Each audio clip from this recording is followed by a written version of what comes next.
Hi friends, ఇది మీ సామ్య. గతంలో మనందరం మన వ్యక్తిగత కథలను రాయడానికి ప్రయత్నించాం కదా.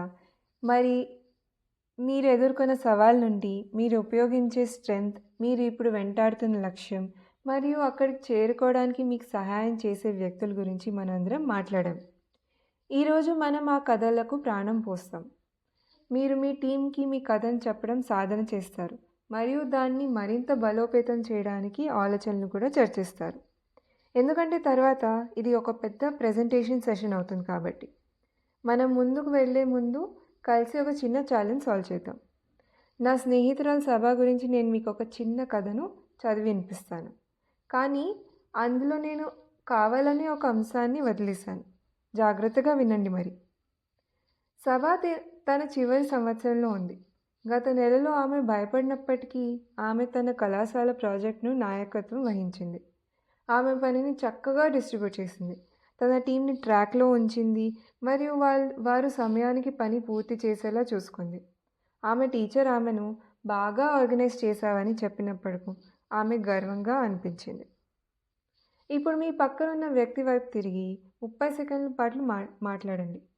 సభ తన కథలో ఏం మిస్ అయింది?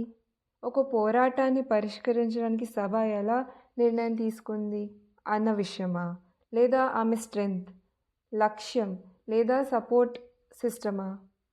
కథను మరింత పూర్తిగా చేయడానికి ఆమె ఏం జోడించగలదు?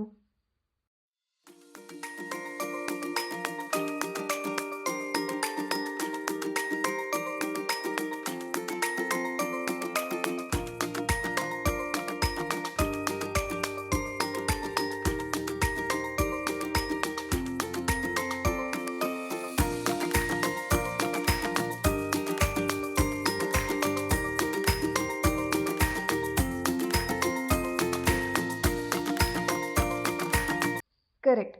ఆమె ఎప్పుడూ తన లక్ష్యాన్ని లేదా ఆమె తదుపరి గమ్యస్థానాన్ని ప్రస్తావించలేదు. అది లేకుండా కథ అసంపూర్ణంగా అనిపిస్తుంది. అందుకే ఈరోజు మీ కథలో మీ సవాల్లో మీ బలం అంటే మీ స్ట్రెంగ్త్, మీ లక్ష్యం మరియు మీ మద్దతు వ్యవస్థ వంటి అన్ని భాగాలు సక్రమంగా ఉన్నాయని చెక్ చేయబోతున్నాం. ఈ విధంగా మీరు ఫైనల్ ప్రెజెంటేషన్కి సిద్ధంగా ఉన్నారని మనం